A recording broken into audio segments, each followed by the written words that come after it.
નમસ્કાર મિત્રો અને વડીલો, તમારું બધાનું ગુજરાતી સ્ટોરી ચેનલમાં સ્વાગત કરું છું. પ્રેમી સાથે લગ્ન માટે ઘરેથી ઘરેણાં અને પૈસા લઈને હજુ તે નીકળી રહી હતી ત્યાં જ અચાનક તેના પિતાની.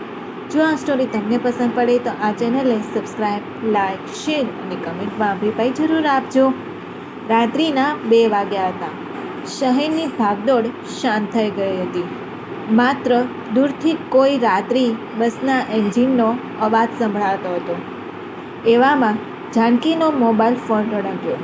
સ્ક્રીન પર ધવલનું નામ ચમકી રહ્યું હતું. જાનકીના પેટમાં ફાળ પડી. તેણે ધ્રુજતા હાથે ફોન ઉપાડ્યો. સામે છેડેથી એક ગભરાયો ધીમો અવાજ સંભળાયો. જાનકી, સાંભળે છે? જાનકીએ ગભરાતા સ્વરે જવાબ આપ્યો. હા, બોલો ધવલ. ધવલે ઉતાવળમાં પૂછ્યું. બધું ગોઠવાઈ ગયું ને? પરોઢીએ 5 વાગ્યાની ટ્રેન છે. જાણે કોઈ ગુપ્ત મિશન પર નીકળ્યા હોય તેમ વાત કરતો હતો. જાનકીએ હાફળા સ્વરે કહ્યું. હા, મારી બધી તૈયારી થઈ ગઈ છે. થોડા ઘરેણાં અને રોકડ લેવાની બાકી છે. તેનું મન ડર અને ઉત્તેજનાના મિશ્રણથી ભરેલું હતું. ધવલે ફરીથી કહ્યું, તારા જરૂરી દસ્તાવેજો પણ લઈ લેજે. આપણે નવું જીવન શરૂ કરવાનું છે. કદાચ બંનેએ કમાવવું પડશે. તેના સ્વરમાં રહેલી બેદરકારી જાનકીને ખટકી. જાનકીએ જવાબ આપ્યો.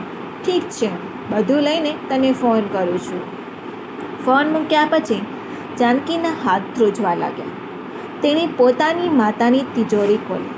તેમાંથી ઘરેણાંનો એક નાનો ડબ્બો કાઢ્યો અને પિતાએ તેના લગ્ન સમયે આપવા માટે બનાવેલી સોનાની બંગડીઓ એક નાની પોટલીમાં મૂકી. કાનમાં પહેરેલા ઝુમખા કાઢીને એ પણ પોટલીમાં મૂક્યા. તે જ વખતે તેની નજર તેના પિતાજીના ફોટોગ્રાફ પર પડી. પિતાજીના સંઘર્ષ અને પરિવાર માટેની તેમની મહેનતની યાદો તેના મનમાં તાજી થઈ ગઈ. તેનું હૃદય ભારે થઈ ગયું. પછી તેણે ઘરના થોડા પૈસા કાઢ્યા.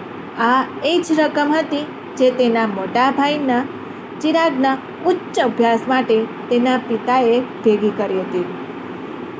એક ક્ષણ માટે તેનો હાથ થંભી ગયો, પણ પછી તેણે એ પૈસા પણ પોતાની બેગમાં મૂકી દીધા. તેના મનમાં એક વિચિત્ર ગૂંચવણ હતી, છતાં તે પોતાની જાતને સમજાવવાનો પ્રયત્ન કરી રહી હતી. ધવલ કહે છે તેમ આપણે નવું જીવન શરૂ કરવા માટે પૈસાની જરૂર તો પડશે જ. તેણે મનોમન દલીલ કરી. તેણે ચિરાગના રૂમમાં ડોકિયું કર્યું. ચિરાગ લેપટોપ પર કોઈ પ્રોજેક્ટમાં વ્યસ્ત હતો. માતા ઘસઘસાટ ઊંઘી રહ્યા હતા. ઘરમાં શાંતિનું સામ્રાજ્ય છવાયેલું હતું.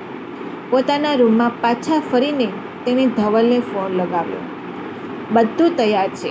ઘરમાં કોઈ જાગતું નથી. ધવલે તરત જ પૂછ્યું, પૈસા અને ઘરેણાં લઈ લીધા ને?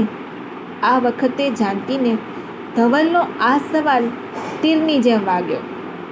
તેને ગુસ્સો આવ્યો. તેણે કડક સ્વરે કહ્યું, હા, લઈ લીધા. પણ તું વારંવાર એ જ કેમ પૂછે છે? ધવલ ગભરાઈ ગયો અને વાત ફેરવતા બોલ્યો, અરે, આપણા નવા જીવનની શરૂઆત માટે પૈસાની જરૂર તો પડશે જ ને. અને મારે એક નવો ફોન પણ લેવો છે. તો ખોટી ચિંતા ન કર. જાનકીએ એક ક્ષણ માટે વિચાર્યું અને પછી મક્કમ સ્વરે બોલી, સાંભળ, શું તારામાં એટલી પણ હિંમત નથી કે તું જાતે કંઈ કમાઈ શકે? ધવલ થોતવાઈને બોલ્યો, અરે, એવી વાત નથી.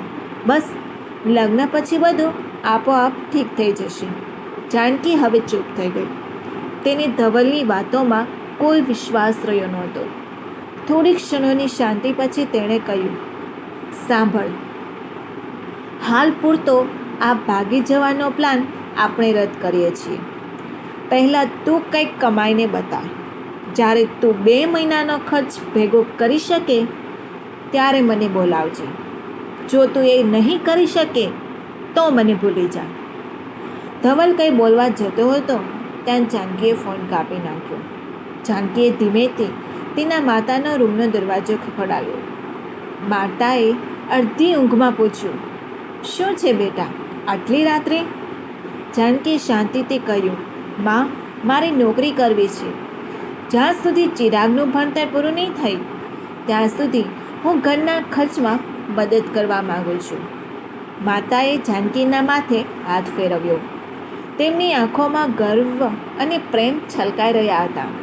જાનકી મનોમન વિચારવા લાગી કે આજે ભગવાને તેને મોટી ભૂલ કરવાથી બચાવી લીધી. એક અજાણ્યા ભયનો ઓછાયો ટળી ગયો હતો. જો આ સ્ટોરી તમને પસંદ પડી હોય તો દરેક લોકો સાથે શેર કરજો. આવી સ્ટોરી સાંભળવા માટે આ ચેનલને સબસ્ક્રાઈબ, લાઇક, શેર અને કમેન્ટમાં અભિપ્રાય જરૂર આપજો. સાંભળવા માટે તમારા બધાનો ખૂબ ખૂબ આભાર વ્યક્ત કરું છું.